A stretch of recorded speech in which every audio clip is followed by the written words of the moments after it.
Pak Lino, baru saja saya menyinggung soal dwelling time. Sebetulnya ramenya soal Priok itu kan dimulai dengan soal dwelling time ini. Dan saya kira orang tidak akan pernah lupa bagaimana kita menonton Presiden tampak marah karena dwelling time, karena lamanya bongkar muat di Tanjung Priok. Coba kita lihat nih. Sampaikan kalau sudah sulit, ya, bisa aja dirjennya saya copot, bisa aja pelaku di lapangan yang saya copot, bisa juga menterinya aja saya copot. Pasti kalau saya sudah kerja. Pak Lino, selepas pernyataan Presiden, apakah ada perbaikan soal dwelling time ini di Priok? Sampai sekarang, gitu. Nah, saya lihat belum bergerak banyak, Pak. Persoalannya begini, Pak. Oke. Ya. Persoalannya begini. Semua orang tuh interestnya lihat dwelling time itu rata-rata. Persoalannya bukan rata-rata. Itu yang saya selalu bilang. Persoalannya itu standar deviasinya kebesaran. Jadi rata-rata sekarang 5,2 hari, 5,1 hari. 5,2 hari ya. Untuk impor. Ya. Sebenarnya kalau dilihat dari tataran dunia itu nggak jelek. Ya. Karena 5,2 is not bad, Pak. Persoalannya tuh kita rata-rata, standar deviasinya. Standar deviasi itu bisa 1 hari, bisa 3 hari, bisa 3 minggu. Tapi bisa juga berbulan-bulan. Itu yang menimbulkan ketidakpastian. Kalau standar deviasi 1 hari, Pak Don, katakan dwelling time 7 hari. Orang tahu, oh barang saya 8 hari di Priok, saya bisa masukin sebagai bagian dari inventory saya. Tapi saya yakin 8 hari keluar. Sekarang tuh nggak bisa bikin pastinya itu. Jadi semua approach itu keliru karena approach-nya itu rata-rata. Approach rata-rata, lalu kemudian kita lihat itu seperti among the crowded aja problemnya. Jadi karena tidak bisa dilihat ya, satu-satu. Kalau lihat ya, kita 5,3 hari yang impor. Ekspornya itu kurang dari 3 hari. Jadi kalau dijumlahin itu rata-ratanya 4 hari. 4 hari itu one of the lowest in the world. 4 hari? Rata-rata. Katanya di Singapura bisa lebih cepat. Iya. Ya. Rata-rata ya 4 hari. Iya, rata-rata 4 hari. Singapura itu nggak bisa dibandingin. Singapura itu transshipment, Pak. Oh, transshipment ya. Beda, nggak bisa dibandingin ya. 4 hari itu angka-angka mungkin top terendah 10% di dunia average-nya. Persoalannya bukan itu. Persoalannya standar deviasinya kebesaran. Ketidakpastian itu yang jadi persoalan gitu. Jadi kebetulan mungkin yang dilihat adalah yang sudah sangat lama di situ. Jadi itu kan ada yang saya bilang tadi, ada yang Panjang, cuma 1 hari, ada yang 3 hari, ada yang gimana. Itu loh yang besar. Nah, persoalan kita menimbulkan yang paling banyak itu kan kita ada namanya pre-custom clearance.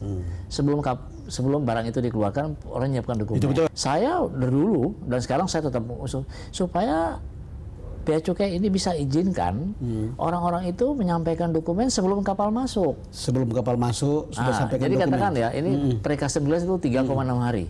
Kalau Bapak bisa menyampaikan dokumen -4 sebelum kapal masuk, pre-custom kan jadi 0. Tanpa merubah aturan yang ada.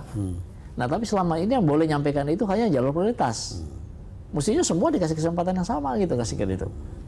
Kalau lihat begini ya, kan masih ada cerita ini sinyalemen ketika saya bertemu dengan Menteri Maritim juga itu beberapa malam lalu.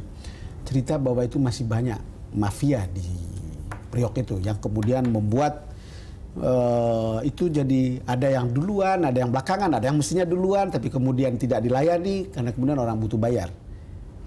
Saya kira itu saya ngerti juga, itu kan ada dibilang di koran ya bahwa orang mesti kasih uang dulu baru tahu kontainernya ada di mana, mau nyimpan kontainer ada di mana. Itu 15 tahun yang lalu, Pak. Hari ini udah nggak kayak begitu. Truk masuk itu masing-masing truk punya kartu. Ya, kartu itu udah dengan sistem. Ya, dia di mana situ kartu itu nomor kontainer yang dia bawa tuh ada di situ, ya. Kapan deliverynya ya. Jadi begitu dia masuk di pintu kita, nggak ada petugas, Pak. Masukin ke loket gitu. Nanti keluar stroke. Kamu pergi ke jalur berapa, B berapa, row berapa.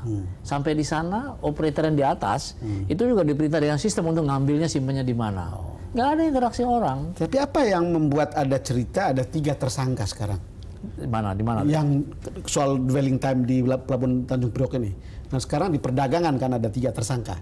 Artinya ini kan banyak sekali, kan ada 18 katanya instansi yang berhubungan dengan Pelabuhan Tanjung Priok, dan di perdagangan ada 3 tersangka yang berkaitan dengan Jadi itu. Begini, dwelling time itu sendiri itu proses dokumen. Proses dokumen ya. Bukan kegiatan bongkar muat. Tanggung jawab saya di pelabuhan itu hanya bongkar dari kapal ke lapangan. Itu antara 5 sampai 7 menit. That's it. Ya. Dan bongkar muat itu ditentukan oleh penyelesaian dokumen-dokumen ini. Nah, kapan barang itu bisa keluar? Itu penyelesaian dokumen itu. Jadi dwelling time itu bicara mengenai flow of dokumen. Kapan dokumen itu bisa selesai? Ya, jadi kalau orang kaitan dwelling time itu dengan kereta api, dengan luas lahan, nggak ada relevansinya. Sekarang bagi saya cukup jelas. Artinya, tetapi kan secara awam orang hanya akan bilang pelabuhan ada lino. Kira-kira begitu. Jadi kalau orang melihat ke situ semua, bagaimana? Ya, jadi orang tidak melihat soal yang lain-lain. Jadi lino ada di pelabuhan sana. Saya minta tolong bapak-bapak semua kasih umum kepada masyarakat Indonesia bahwa dwelling time itu urusan dokumen. Sehingga berapa kali saya sebutkan kepada presiden, kemana-mana saya bilang, kalau terjadi kemacetan di periode hari ini bukan tanggung jawab saya. Itu tanggung jawabnya 8 instansi pemerintah. Karena bukan tanggung jawab Anda, tapi tanggung jawab 8 instansi pemerintah. Karena dokumennya nggak beres. Itu berkali-kali saya bilang. Wah. Makanya Bung ingat nggak waktu presiden ke Priok itu yang akhirnya dapatin nggak benar di sana kan? Coba wartawan tahu tuh. Saya ngomong kepada presiden waktu itu Pak. Karena ruang itu tuh kan ruang sandiwara, saya bilang sandiwara itu kan. Dan saya ngomong sandiwara itu depan menteri dan depan dirjen, depan semua petugas. Saya bilang, Bapak Presiden, yang Bapak lihat tadi itu semua sandiwara besar. Saya bukan modal orang bisik-bisik di belakang-belakang bilang itu, no. Saya bilang depan presiden dan orang yang terkait ada di situ. Lihat, saya kasihan juga sih, dimana saya. Tapi karena kalau saya nggak bicara begitu, saya cover up lagi kapan negeri ini bisa beres. Masalahnya saya lihat Bung ya di negeri ini ya, orang tuh kok takut bicara kalau benar. Ya, artinya benar tuh nyakitin orang lain gitu. Orang kok takut bicara gitu, tapi ngorbankan orang banyak. Masalah saya Pak Lino, Anda bicara benar, tetapi Pak Rizal Ramli atau siapapun orang lain merasa bicara benar.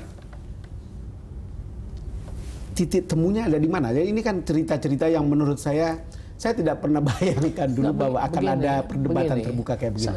Saya bicara itu, saya bukan bicara daripada teori Pak. Saya selalu contoh itu di mana-mana, benchmarknya kayak begitu. Seperti kereta api. Di Jepang itu hanya 3,8% market share-nya. Indonesia mau berapa? Mau 10-12 nggak mungkin.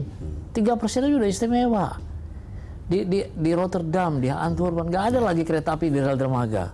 Kereta api itu 300-400 meter di belakang dermaga. Kita jangan bikin sesuatu yang unik, di mana itu akhirnya menurunkan produktivitas kita. Jadi ketawain orang lain.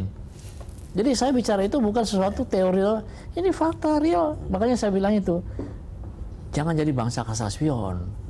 Bangsa kaca spion. Selalu lihat ke belakang terus. Lihat ke belakang. Kapan majunya? Sekali-sekali lah kaca spion. Tapi jangan sering-sering. Pak Lino, kita jeda dulu. Pemirsa, kita akan segera kembali selepas jeda berikut.